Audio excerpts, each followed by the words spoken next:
Yes, welcome to a special edition of In Context. My name is Richard Sudan, and we have a very special guest out of the United States today. She's a broadcaster, journalist, speaker, all-round formidable activist. She goes by the name of Vicky Dillard. Vicky Dillard, welcome to In Context. Thank you so very much, Brother Richard, to you and your beautiful audience. Such a pleasure to be with you. We're excited to have you. So first thing I wanted to do, Vicky, is introduce you to our audience. So tell us a bit about who you are, what you do, and what led you to become the activist, the speaker, and the force of nature that you are right now. Well, my name is Vicky Dillard, and I'm a media personality, and I'm also a spiritual teacher. I was born and raised in Mississippi, Meridian, Mississippi, as a Southern girl, among other cities there. But for most of my years there in Mississippi, some years ago, moved to the Wild Wild West here in Colorado. Been here for many years now. I have My journey has been a very tumultuous one, to say the least. And after living 44 years, come to the conclusion that this journey of mine is not just about me, but it's about precisely what I'm doing now and helping to see the planet in my own unique way, using alternative media, uh, important messages. I mentioned a minute ago the tumultuous journey because over the years, as a young woman, not only did I start a business with my prior partner at the time, but we did a lot of community stuff. I was known for teaching in women's prisons and visiting nursing homes and funding food banks, clothing, and also sending money, to help HBCU students, which are historically Black colleges and university students, get educated, among many other things. Due to some of my actual political activism, because of how it directly affected me in some ways. In addition to all of that stuff we were doing, unfortunately, we ended up getting caught up in the 2008 Great Recession. Actually, it was before then that we started to see some downturns and saw some malfeasance and had a lot of questions that were going on. And so, after uh, practically losing everything, losing all of my properties at the time, prepping to go through bankruptcy, and calling out the powers that shouldn't be in multiple courts from federal, state, and local, mostly without an attorney because I couldn't afford one. So I was representing myself, which is what they call here pro se, a litigant. I made a lot of enemies with some powerful people and ended up subsequently going through an unjust criminal case in federal court. Was looking at many, many years in a federal prison. It's multiple things that took place during the trial. I can get into that story later, but I ended up doing quite a bit of time in the belly of the beast in a federal penitentiary in Texas, and constantly filing appeals, constantly putting evidence on the record, and so forth. And then just before I was released from there some years ago, a few months later, I was diagnosed with a serious autoimmune illness that affected one of my major organs, and then other organs and blood and vision and walking and too many more things to name. And in the middle of all of that, um, finding a voice through an email solicitation to become a contributor on Fly Nubian Queen Network. And then that subsequently led to other alternative media. And here we are today. So that's an incredible journey. And actually, just before I ask you the first question, I want to know how your personal experiences within the system that you've talked about, how does that feed into your critique of America, the dominant society, and everything wrong at home? You would ask such an important question. There's a difference between speculative knowledge, head knowledge, right, and experiential knowledge. Um, when you go through this type of university lesson learning, I teach my students that the universe is our university. What we find is my direct journey. I learn the details, right? The idiosyncrasies of the play by play and the schemes of our open enemy. And because I was dealing with so many different levels of government, not only in the court system, but I mean, these were some pretty powerful Wall Street entities and some other government officials that I was naming. and fighting and making public. So you learn their schemes, you learn how they slander, you learn how they set up things in the most subtlest of ways, in ways that the average person may or may not be familiar with. So it certainly informs my message now, and it is the reason, in part, that I'm extraordinarily not only critical, but I never ever give them the benefit of the doubt because I know how they move in darkness. When you go through, some folks call it the dark night of the soul, these multiple forms of hells and Gehennas, yes, you know stuff that you don't know. You can see through darkness in a way that the average person can't because you've been behind the veil. So certainly it informs my commentary. It informs, it's the reason why I'm as passionate as I am about different things because I've learned the depth of our open enemy that I otherwise would not have known. It is important, yes, to acknowledge the Ida B. Wells and the assassination attempts on this investigative journalist during the height of the lynchings, where she took her gun and she started her Black journalist business. And then her contemporaries of the day who were afraid to cover such topics, she traveled to get the true story. And they shot up her home one time, 16 shots, 16 bullets they sent through her home.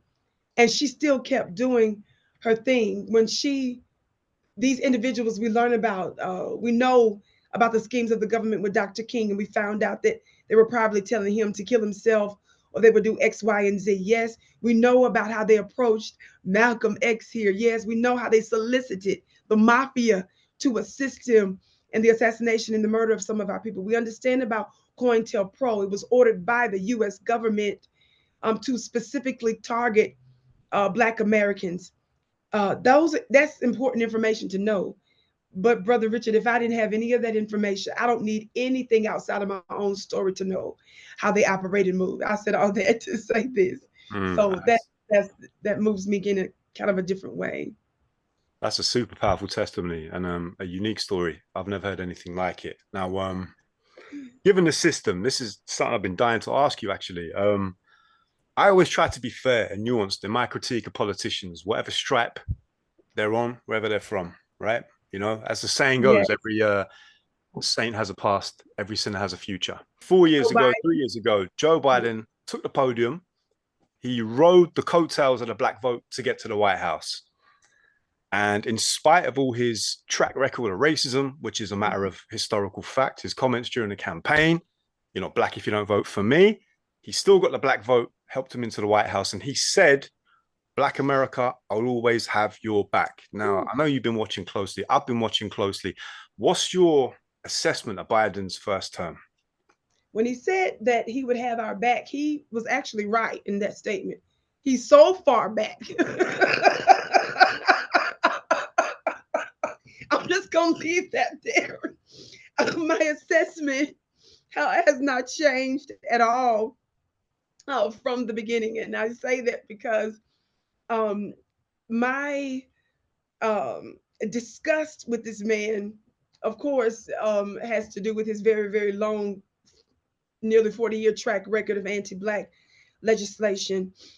People must understand that as a congressman, Joe Biden's anti Black legislation proposals, many of which that ultimately passed, is not just the crime bill of 94 that passed.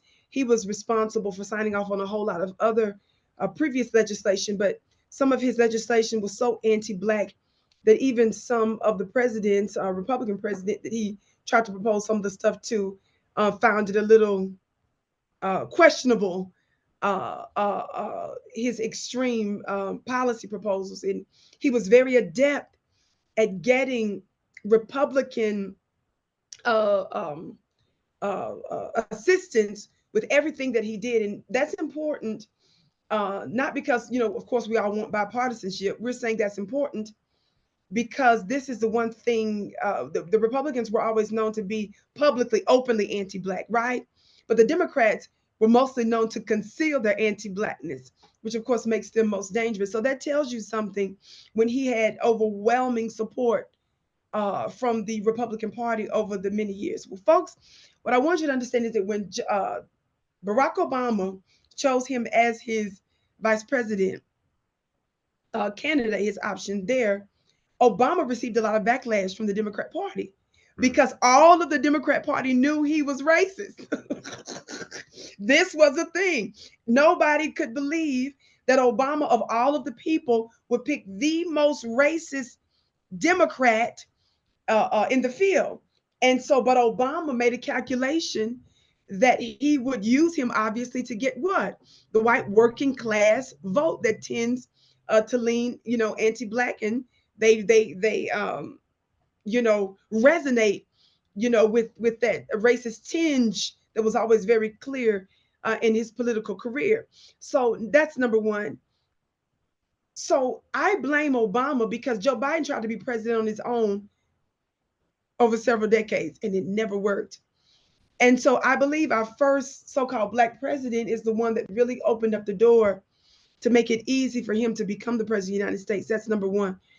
So I want us to keep that in mind. The thing with Joe Biden, and that's the reason why I started by saying I'm not surprised with anything he's doing now. He's always been this way. And in the video, and I've been talking about this lately, after he secured the nomination, yes, at the end of the election cycle, the very so-called black legacy leadership, like the Reverend Al Sharpton, some members from the Urban League and the NAACP, were humiliated because Joe Biden and Kamala completely cut them off after it was official. He was just waiting a couple of months for that following January to take his oath of office. He was ignoring them. So his most faithful, what I call bones and biscuits, that group of black-looking people who require absolutely nothing of him, who rally folks like myself to vote for him, notwithstanding they refuse to do absolutely nothing for us. Yes, they were so humiliated because they shut the door and they stopped taking their calls. Guess what they did, Brother Richard? They took to mainstream media and embarrassed him. And guess what Joe Biden and Kamala did? They agreed to give them a Zoom meeting. And in that Zoom meeting, after he officially got the nomination, right? He was only waiting a couple of months to take the oath of office at January 20th. Yes.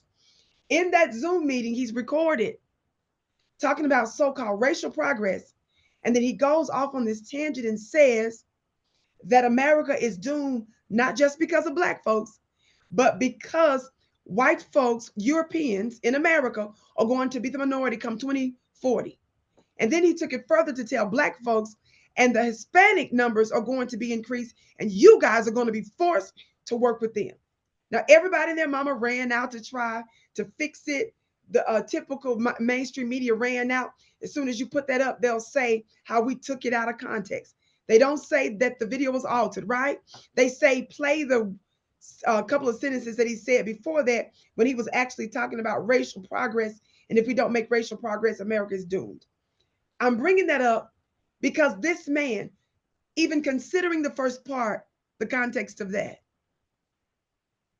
he said America was partly doomed because of black folks and that America is doomed because white Europeans in America are becoming the minority come 2040. I'm bringing this up because this fear, and it's a legitimate one as bared out based on our latest consensus here, that their numbers are certainly dwindling faster than they could have expected. So much so that guess what else happened? I'll say this and I'll end it.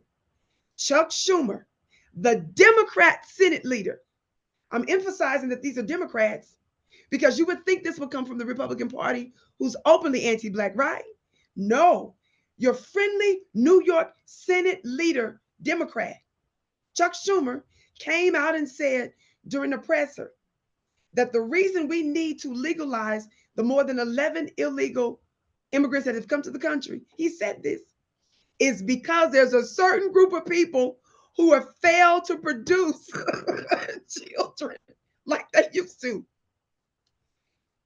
I'm bringing that up because Joe Biden mentions Latinos in his rant against black folks, saying that America's partly doomed because of us. It's partly doomed because white folks are getting ready to be the minority here. And then he brings the Latinos up. Chuck Schumer brings them up, and not just them, but any of the other 11 plus 11 million illegals. Of course, it's way, way more than that. But he's justifying why we need to legalize them. And he puts it in the context because their numbers are dwindling. I'm bringing this up because I need folks to understand this is what drives the anti-Black policies. This is what drives both Republicans and Democrats. This is a common fear. They both agree on this anti-Black stance, and it is what the great Dr. Frances Cress Welsing said in her book, The ISIS Papers. This physician, this very intelligent physician, psychiatrist of the day, prophesied this many, many years ago, came to the perfect conclusion that their fear is of genetic annihilation, white genetic annihilation. She said this is what drives them. Watch this, both consciously and subconsciously. Some of them can justify and explain and know. There's a group of white folks that know, based on the numbers, their days are coming to a quick end. And then there's a subconscious group that are not necessarily consciously aware, but they're motivated by it because it's a subconscious fear. She told us that many decades ago. And this is what we are seeing. I am not surprised. I said a whole lot there, yes, but I am not at all surprised, to answer your question, at how Joe Biden is acting, because anybody that would compare Black folks many years ago to animals, any person that would legislate their anti-Blackness against us, to lock us up, to put us away, and to scare the country to believing that our men were going to go out and assault their women, you understand, and liken us tantamount to rodents and animals and so forth. None of that surprises me at all. So he's being exactly who he said he was. And to be honest, shame on the Black-looking people, that fell for this past election presidential cycle. Honestly, Vicky, you hit the nail on the head. Like, that was such a powerful articulation at a problem in so many ways. And for those of you watching, Vicky calls out white supremacy and white supremacists, but she's respected, in my opinion, too, because she calls out the mechanisms and the apparatus that uphold it too. Because, of course, white supremacy is an ideology, and you can have Black and non-white people upholding that system too.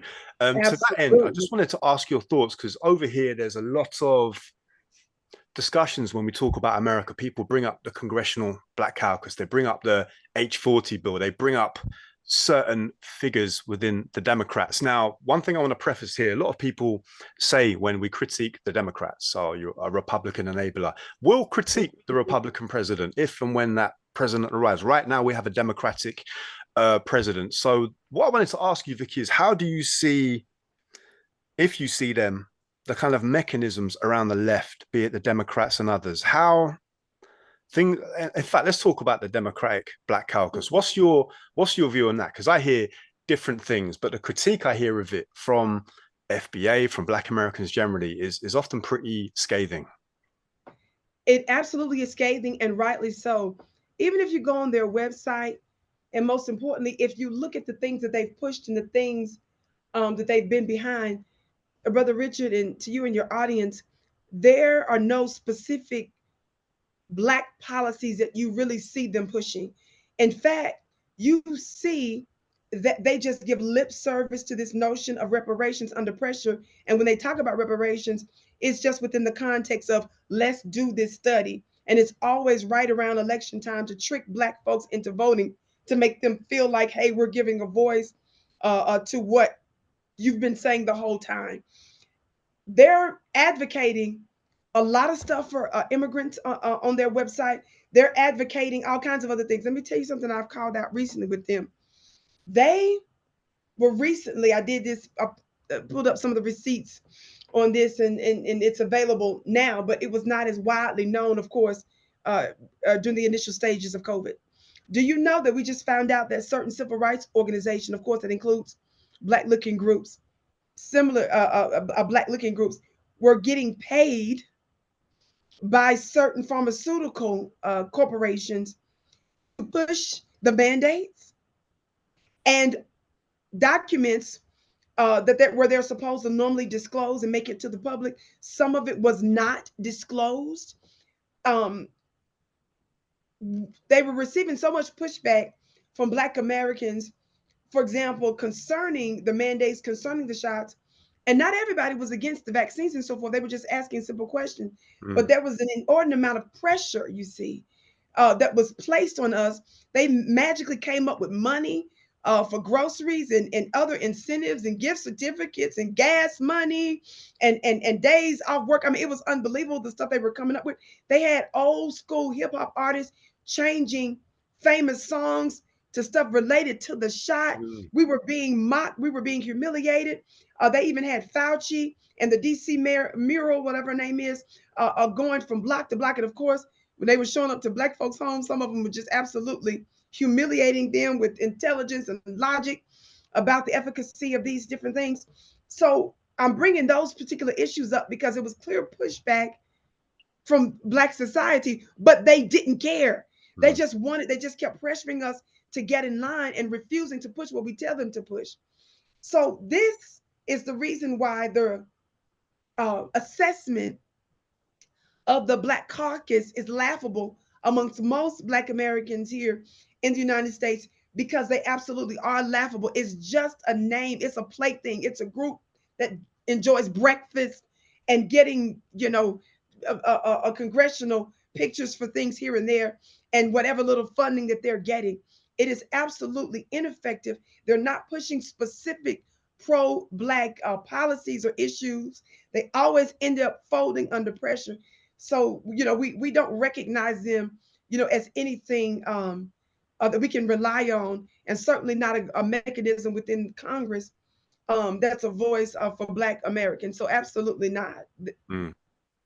So yeah, no, I just want to make that clear. People often might call people like you and I Republican enablers, but I urge people to sort of look at the facts Yes. regarding the things Vicky's talking about. And also, look, whatever one thinks about the vaccine, if because I've researched a bit about American history, Black Americans have every right to be skeptical about medical institutions. So I'm saying whatever one's position is about the vaccine, you can just look at Tuskegee. There's many other examples. That's there's an issue of trust there, and this is part of the challenge I see. Now this next point I want to ask about, Vicky. This was shocking. I saw this on your timeline.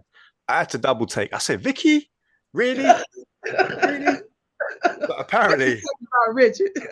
apparently, what $170 billion is the Mm. figure being touted to that's been funding Ukraine, their armed forces from the US taxpayer. Talk about that. Where does this 170 billion? That's a Come from. staggering number.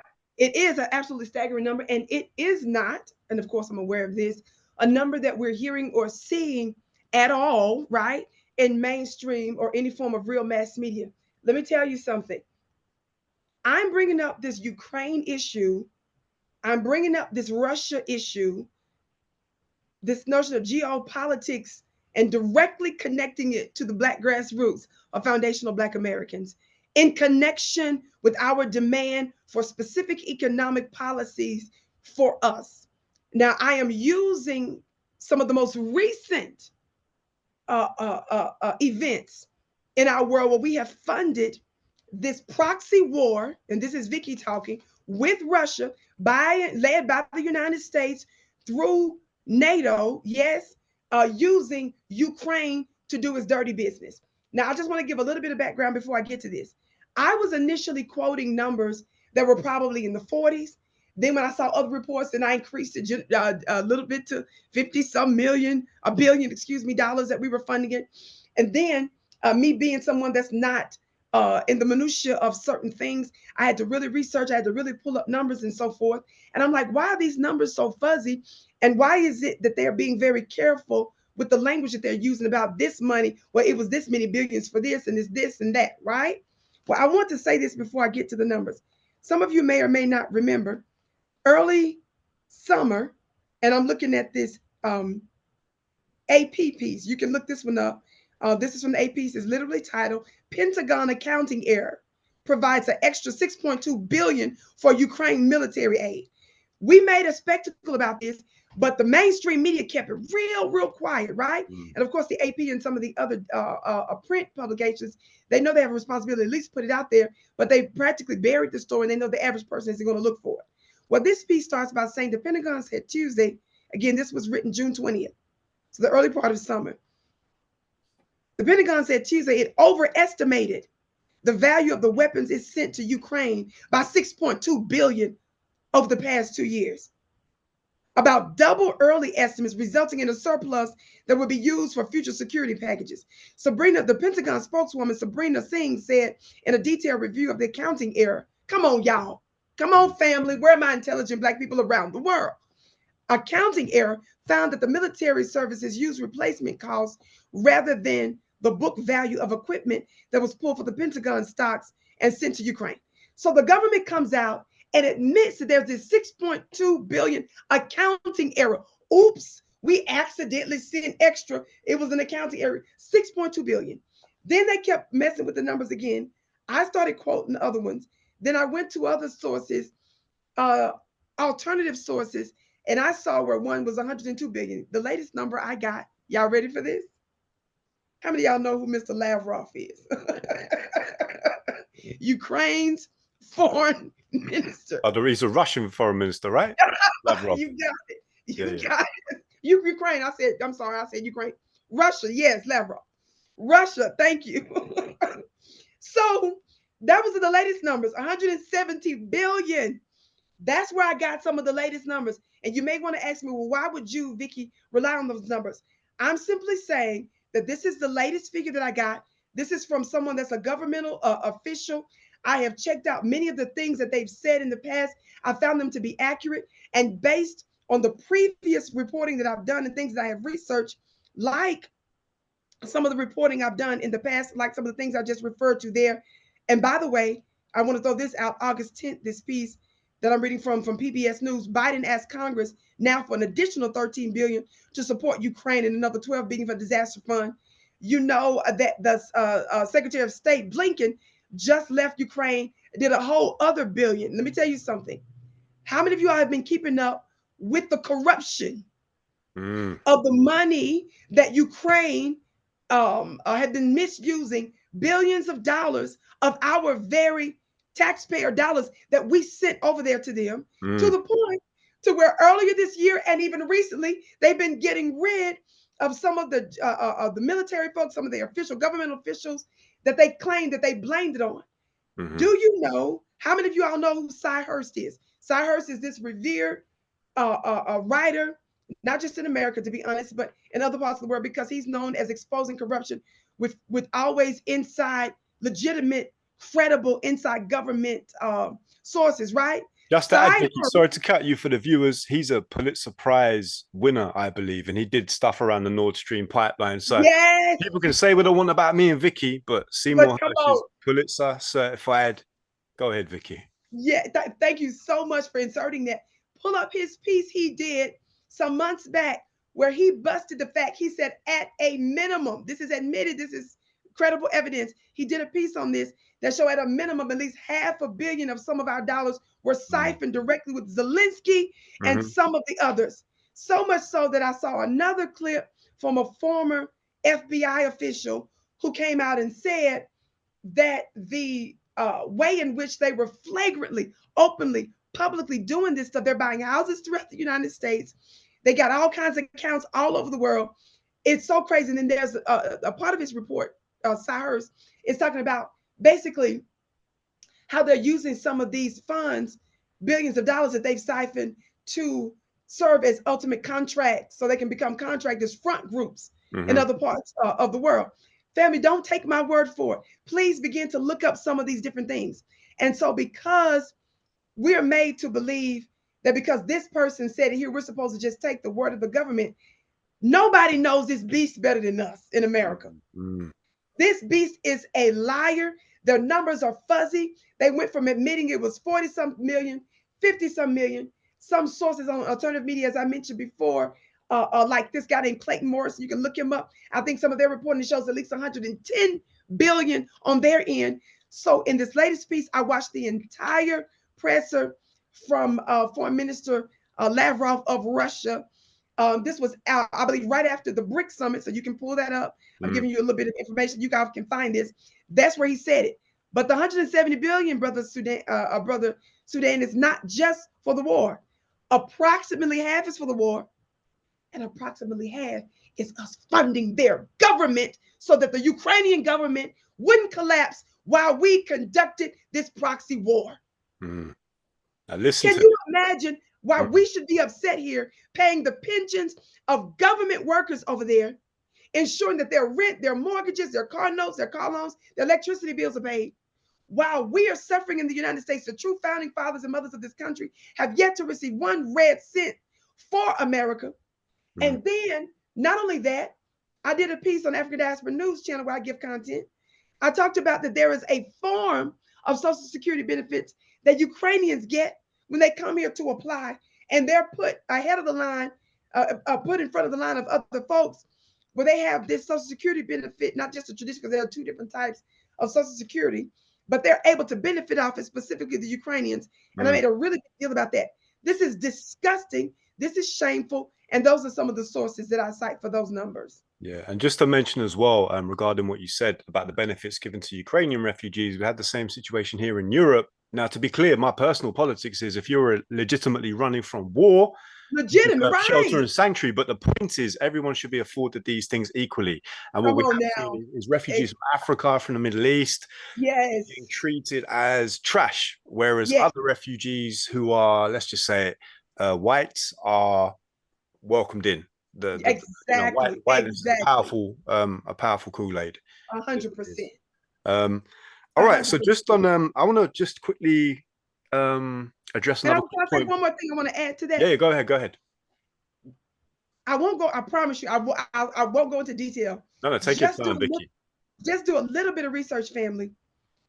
My mother, my 75-year-old beautiful mother, asked me an interesting question when she hears her little girl doing uh, commentary for this network and that network. She hears me talking about this. She asked a simple question, and I thought it was so profound. Y'all gonna be like, what was so profound about it? She says, "I'm confused at why we started fighting, why Ukraine was fighting with Russia in the first place." I said, "Exactly, Mom. That part is meant to be very, very, very fuzzy. They simply tell us Russia invaded Crimea and commandeered a bit of land that didn't belong to them." I want us to just please, family, do your research to know that the United States government, I did a piece on this recently, briefly talking about this, Victoria Nuland. Right now, she has actually recently been promoted as the Undersecretary of State in the United States. But Victoria Nuland has been working for the government for many decades. Victoria Nuland was one of the main governmental officials, this super Karen, that we sent over to assist in a coup that took place in Ukraine in 2014, family. Please do your research. This, I'm trying to tell you that the stuff that we're seeing now did not happen in a vacuum. That's all I'm trying to say. And when you connect the dots with the democratically elected former president in 2014, I forget how to pronounce his name, Yakovlevich or something like that. It was the United States that did not want this democratically elected Ukrainian president in office. We went over there to help mess make. We were responsible for help getting him out of office. We were responsible for a lot of that stuff. And corruption, the money stuff, all that. When you do research, you find that corruption was an ongoing thing even before the escalation. So, Vicky, when you see all these billions and billions of dollars being spent on Ukraine, but obviously there's nothing being done for Black America, and I say nothing, there's been no policies for Black Americans really, and also, you know, you've got ordinary families, as I understand it, struggling to get baby formula, homeless, etc. So, Yes. you know, how much more of this are the American people going to take? Because the point you mentioned about the figures not being bandied around in the media, I suspect that's because it's not going to be too popular amongst working families, is it? You know? That's exactly right. And you know, I'm gonna say this. I did a piece on the Eritrean president, Mr. Afwerki, some time back, and I've got to admit, this is not someone that I was familiar with even 2 years ago. You understand? It's like I bumped into some of these world leaders, and I kind of became a little obsessed with researching a lot of these different things. And I've researched a lot of things that were happening around the world over the years, but more and more leaders and countries and issues keep, it's like Spirit is bringing these things to me. And as I do my research and I listen to them and study them, one of the things I said about him when I saw one of his interviews is when I listen to other leaders like like Mr. Afwerki and others, when they do interviews, they fill in the blanks for me, not only about African history or European history, if it's like folks like Mr. Lavrov from Russia recently that I listened to. And yes, it takes a little bit of time to actually listen to the entire context of what they're saying, and then, actually reading through long articles and stuff like that. But they fill in the blanks for me because they put stuff in context. They don't just say, just give you a quick little Kareem Jean-Pierre from the United States just to kind of shut you up and to move you on to the next thing. They kind of give me a context of past history that makes me say, oh, that's what happened there. Oh, and it connects the dots for me. So I just wanted to say that. Now, look, I just totally forgot what you asked me. Forgive me. What did you? That's okay. So we're talking. In fact, let me wheel it up a little bit. I want the audience to Okay. understand that reparations is about cash, lineage-based Yeah. reparations, but the reason, as I understand it, one of the main reasons reparations are needed is because the system is failing Black people: law enforcement, prison system, the school system, the educational system. And so, I understand, Vicky, why people call it an anti-Black war. So just maybe speak a little bit about the why is there a critical need and a right for reparations, actually, in the context of the anti-Black war in the US, particularly through the lens of law enforcement. Yes, that's so good. I remember now why I brought up some of these other things is because it lets you know, when we're bringing up all these international things, it lets you know how your government is funding these other things and where our monies and our dollars are going. But yet they give you all kinds of excuses and reasons why they can't do it for you when we're finding out this money is leaking all over the world. That's one of the points. But in terms of why is reparations, in my opinion, the number one issue that all Black Americans should be pushing. It doesn't matter what metric we look at. It does not matter what political or social topic or discussion or what area of people activity we're referring to. Overwhelmingly, whether it's educational disparities, whether it's business disparities, health disparities, business disparities, it does not matter what it is, right? There is a direct or indirect link to economic injustice. So they want us to piecemeal the different policies that they want Black folks to get behind. Well, you all should be for this. You should be for that. You should be for this. Let me tell you something. When you are for reparations, you're automatically solving a lot of these other problems. Do you understand? Because even crime is drastically increased because of what? Lack of economic resources, right? It doesn't matter if you're in a white neighborhood, Hispanic neighborhood, Asian neighborhood, or what have you. There's a phrase, it's an unfortunate phrase, but it's a true phrase. People kill where they live. So the average number of white folks that are taken out every year is mostly, overwhelmingly by their own. The large number of Asian people that are taken out every year, guess what? It's largely by their own. It's the same, unfortunately, with our neighborhoods, because these are folks that are within proximity. So when you're desperate for something, whose home are you going to break into? The closest one to you, yes? Or what have you. So statistically, this is not just something I'm making up. We find there's a direct link to all sorts of disparities because of economics, directly or indirectly. So this is the main reason I'm saying that reparations should be the primary issue of the day, because it automatically, in many ways, solves or drastically assists in solving the problems of so many of these other issues. That's number one. It is a debt that America owes. And because I'm a spiritual teacher, I believe that a lot of the momentum we've gotten and the increased number and percentage of folks that are dissatisfied, it is not just because of mere mortals and earthlings. It is my belief that the divine ancestors in the unseen court, whatever your spiritual persuasion may or may not be, I call it the unseen court, the unseen government, is at work in the world. And that requires justice to be done. Do you believe that before America was formally America, we were on this side, and of course, we prove in no limit of time that some of the original people here were obviously Black-skinned natives and indigenous folks to the country. By the way, my brother Tariq Nasheed, was in this movie called The American Maroons. We talk about that. Hey, go check that, American Maroon. Go watch that if you guys haven't seen it. Yes, I was pleased to have a feature in that. And we discussed the fact of who the original people actually looked like. And some of us actually stayed on the land to fight the beast They didn't Mm, just kick us all off. All of us didn't just flee to the Caribbean. Some of us served as a major formidable force here in the United States and fought these beasts right here on our land.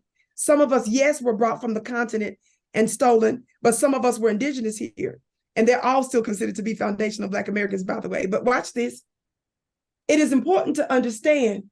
Do you think that after nearly 500 years of experiencing the blessings of not only our land, our labor, our creation, intellectual property, and then you turn around, crucify us, destroy us, eat our body parts, set us on fire, rape us, men and women, sodomize our men, so forth and so on, destroy many generations. Do you think you just wipe your and it's you good? No, baby. A lot. And there's a spiritual axiom that says that even creation is in labor, yearning and longing for the manifestation of the righteous to be revealed. What is that saying? That even the universe, and I'll say, this is Vicky talking, some of the issues with climate change even. I am one that believes there is no thing that's not at work in the world that's crying out, moaning for the manifestation of justice to be done for the original man and woman. Indeed, our blood is crying out in the streets to be made right of our ancestors. So there is a dual government, a government you can see and a government that you can't see that's at work. And this is some of the things that's driving this demand also for reparations, because money is a spirit, money is a currency. And so this notion of proper exchange is also addressing to some degree a spiritual principle. So this is another reason why America will surely fall, because her refusal and obstinance against making right the descendants of the founding fathers and mothers of this country. So, I mean, look, if we want to talk about energy and karma, the way I look at it is you cannot massacre an indigenous people by the tens of millions and then bring another population over from Africa, build a civilization with their labor on top of a giant graveyard, and use that original capital to build, one of the most powerful empires in human history. It does not work. But I want to just. Did you hear what you just said? That's powerful. Build it on another graveyard. Oh, that's powerful. I'm gonna leave that alone. You can't have that kind of karma under the rug, sweep it under the rug, and not expect it to surface at some point. These are the chickens coming home to roost. And real quick, I'll say this. Now, just regarding the issue of slavery, I want our viewers to understand something too. And I'm so glad you brought this stuff out, Vicky. Number one, regarding reparations and slavery. Slavery is not, the effects are still here, yes. But in my family, it's literally 3 people ago. 3 people ago, my 3 times great grandmother was born enslaved in Guyana. She was named Chesney after her Scottish slave owner. That's point number one. Point number two, apart from the money, and I'm wondering if you'll speak on this a bit. I've been reading a bit and trying to learn about the physiological effects of slavery. And is it true that, like, in Black communities in America, you got disproportionate levels of heart disease, diabetes, all sorts of health issues that many people are arguing are directly linked to the intergenerational trauma passed down in our DNA and our spirits. Look at it. So people need to understand it. It's about money, but it wasn't that long ago. Come on. Yeah, the political effects are still here, but the effects are still here too. So good. Years ago, I came across a scientist who talked about this notion of epigenetics. And in studying this notion of epigenetics, he discussed how our genes, of course, we can even hear the word gene really in that title, epigenetics, genes there, how our genes, some of the, as you mentioned, heart disease, things that are passed down from family members, he was basically saying how our cells basically mirror what our previous ancestors did. And so he talked about how we're able to actually transform our genes because our cells actually serve as a type of mirror. And so some of the reasons things are passed on is because it's basically mirroring those things, one generation after another generation after another generation. And he gets into details about that.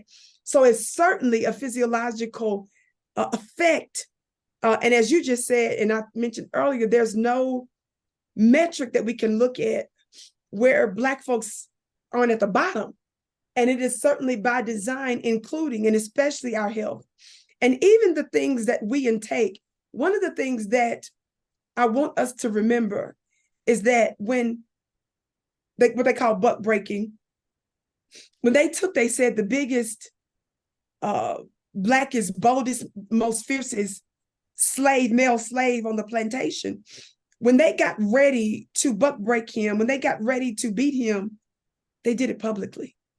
And the purpose of this was to bring shock and awe and fear into everyone on the plantation. And that had a physiological effect.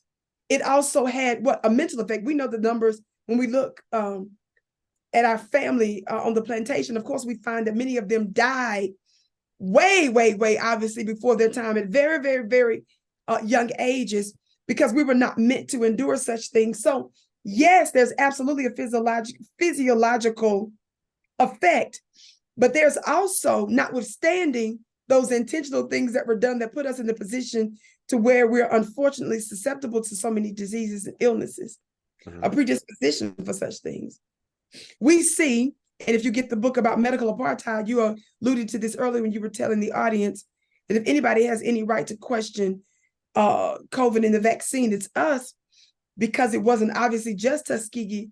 This was the norm in science, how they use science, they use medicine, us not only as guinea pigs, but this whole thing was intentional. This was the norm, how they did so much of what they did in science. That's why I referred to that particular book to research that. But this is something that they continue to do today, because we were expected to already be gone by now. Who does this much?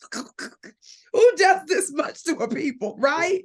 About slavery, let's talk about the Constitution, how it makes provision for slavery for corporations, and let's look at who makes up the larger proportionate numbers in the prisons. We already know what it is. It's yeah, I don't think people really, and just a quick point, Vicky, for the next question, really. I think, and Hear me? this hurts me to my Vicky, can you hear me? Now I can. You're frozen. Okay, now it's back. It's back.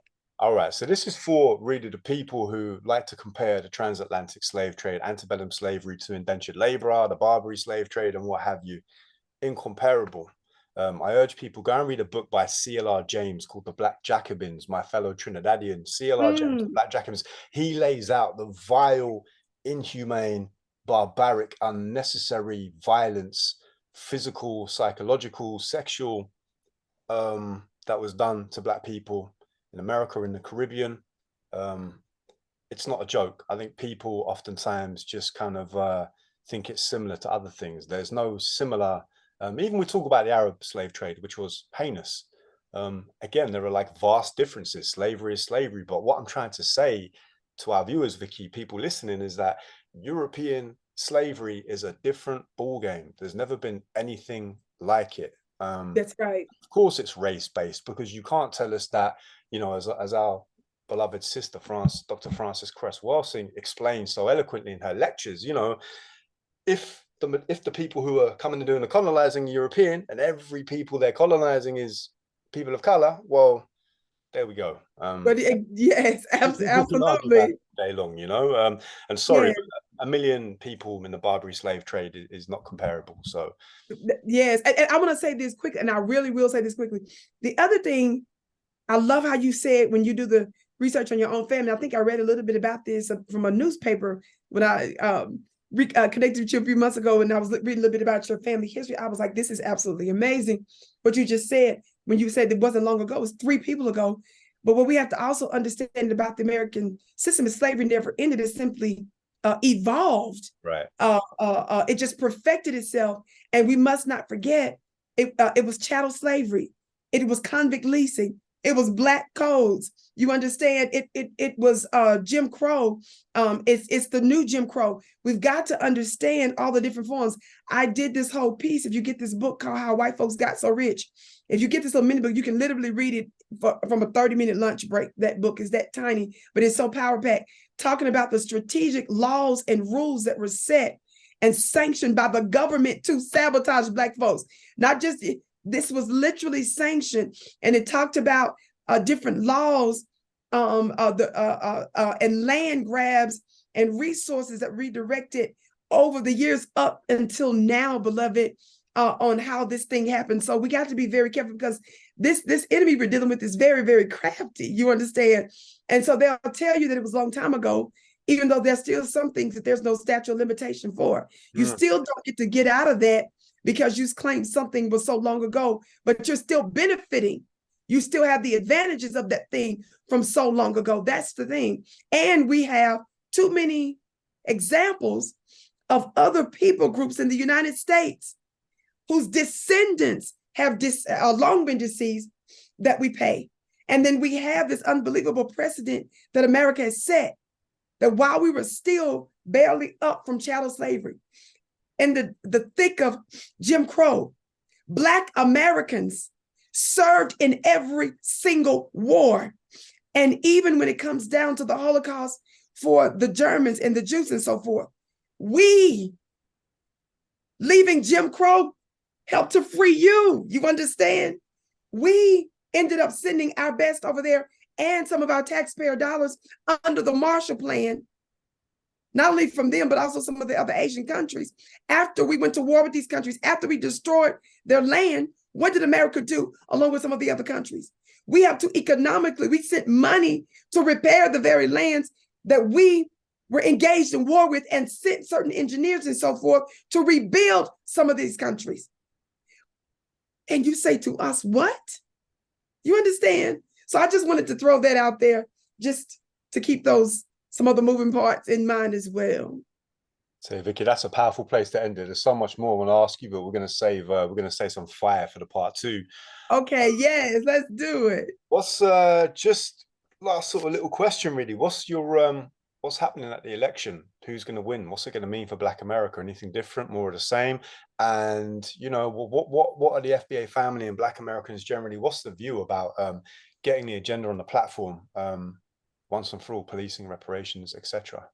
Absolutely. Among other things, our biggest thing is we believe in vote. I advocate in voting mostly for local and state elections, because you're able to exert a greater level of direct control and influence.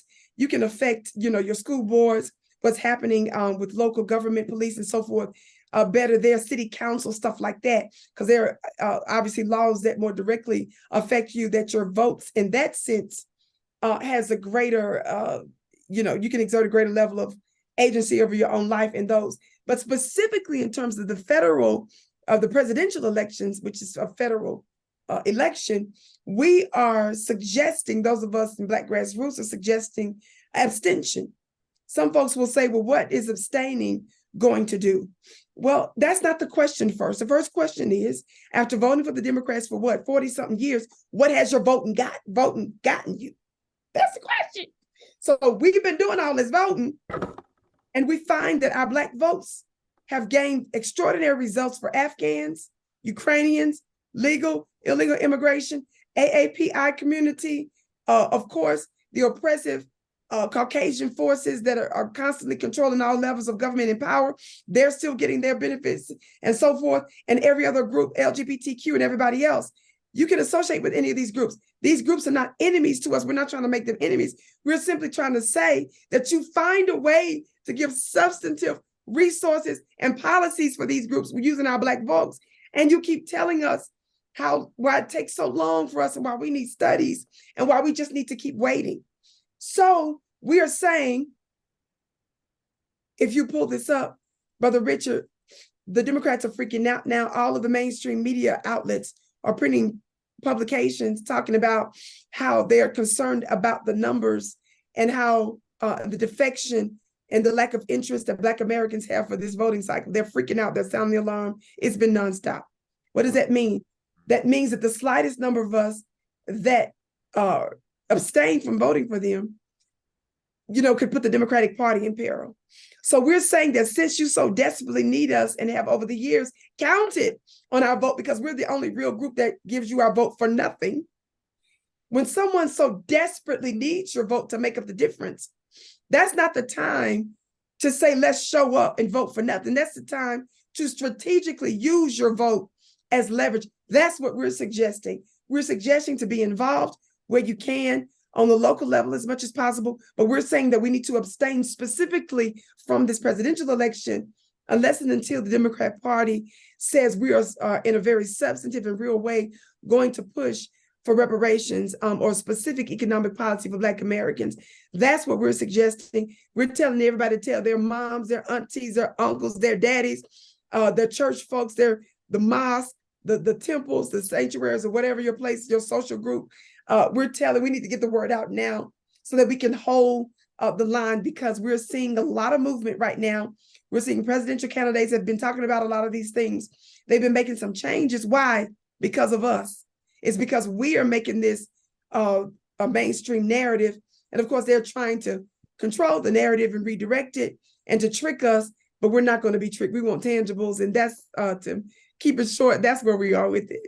And again, if people think Vicky and I are being partisan or biased, I want to just raise something here. If you look at the polling from the left and the right, be it the Hill or whatever, all the polls, a lot of the polls in the US seem to be saying two things. Number one, among much older generations of Black Americans, all right, they're still pretty loyal to the Democrats, but among young voters, that support is ebbing away. I saw Biden and Kamala Harris at Howard University, was it? Howard Washington University, did I get that right? Where some of the students were holding up the signs saying, the young Black students were holding up signs saying, oh, I forget which HBCU, but yes, there were. Yeah. The university students were saying, Joe Biden, Kamala Harris do not care about us. Care about Black, yes. What I'm trying to say is, like, this is what young people are saying and telling us. And actually, Vicky, there's similar conversations happening here in the UK. Some people are going to view it as tactically, we're going to vote Labour to steer the ship this way. Other people are going to say, well, we're going to vote elsewhere. Other people are going to, possibly not vote at all. But the point I'm trying to make is that Black people in the UK and the US are increasingly realizing that decade after decade, we get nothing. And the only currency we have is actually our vote. And voting is a business transaction and an exchange. And for you to give your currency and to receive nothing in return is bad business at the detriment of our community. So well said. Stakes are critical. Let's see. We're going to be keeping it well close. Said. Vicky, where can people connect with you, find out about your work and see your broadcasts and everything you do? Tell people where to find you. Well, the basic way to connect with me, it just gives you basic information on who I am and some of the things that I offer is at my website, VickyPlanet.com. That's VickyPlanet.com. I'm also a contributor on African Diaspora News Channel. So you can see some of my content there weekly, as well as Fly Nubian Queen TV.com. I'm back with the network there, and also on mine I give some short clips on my channel at VickyDillard.tv. And yes, I'm on Twitter and Instagram, a couple of Facebook pages. We're all over social media, so just look up Vicky Dillard. But those are a few of the places you can find some of my content on a regular basis. So yes, join my email list. It's also a way that you can stay in touch, and you can do that on my website as well at VickyPlanet.com. Perfect. Vicky, it's been an absolute pleasure having you on the channel. Hope you guys... Oh, the pleasure is mine. Thank you so much. The pleasure is mine. Let us know what you think about this conversation, the points raised in the comments below. For now, I want to thank you guys for tuning in. She's been Vicky Dillard up in Richard, Sudan. This is In Context, and we will see you guys next time.